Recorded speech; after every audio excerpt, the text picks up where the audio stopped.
Seifen helfen dem Menschen im täglichen Leben und das schon seit vielen tausend Jahren. Die reinigende Wirkung von Seifen wurde wahrscheinlich durch Zufall entdeckt. Beim Grillen von fettigem Fleisch ist Fett in die Asche getropft. Die Asche enthält alkalische Bestandteile, die in Wasser gelöst eine Lauge bilden. Und wenn Fett und eine Lauge miteinander reagieren, kommt es zu der sogenannten Verseifung. Auch heute noch wird diese Reaktion genutzt, um Seife herzustellen. Wir schauen uns jetzt mal an, wie das eigentlich geht. Wir brauchen also Fett, wobei es keine Rolle spielt, ob wir Tierfett oder Pflanzenfett einsetzen.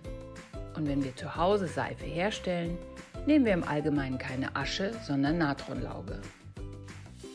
Die Natronlauge stellen wir aus Wasser und Natriumhydroxid her. Dabei muss man sehr gut aufpassen, da die Natronlauge stark ätzend ist. Am besten arbeitet man dann unter einem Abzug oder draußen.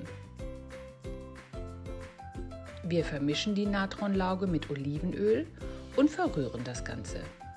Nach und nach sehen wir, dass sich etwas verändert. Die beiden Flüssigkeiten waren klar. Die Mischung jetzt ist trüb und zähflüssig. Es ist bereits zu einer Verseifung gekommen. Chemisch gesehen passiert dabei Folgendes. Fette sehen etwa so aus. Wenn man nun Natronlauge oder auch Kalilauge dazu gibt, bildet sich Glycerin und das Natrium- oder Kaliumsalz von Fettsäuren.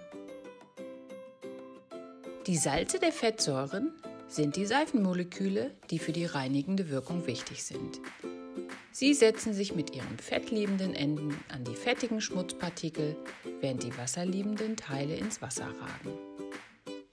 Wie gut, dass die Menschen schon vor Tausenden von Jahren ausprobiert haben, wozu sich Asche und Fett verwenden lassen, sodass wir heute alle möglichen Arten von Seifen benutzen können. Bevor wir unsere Seife allerdings verwenden können, müssen wir uns noch ein paar Monate gedulden, bis sie ausgehärtet ist und wir uns daran nicht mehr verätzen können.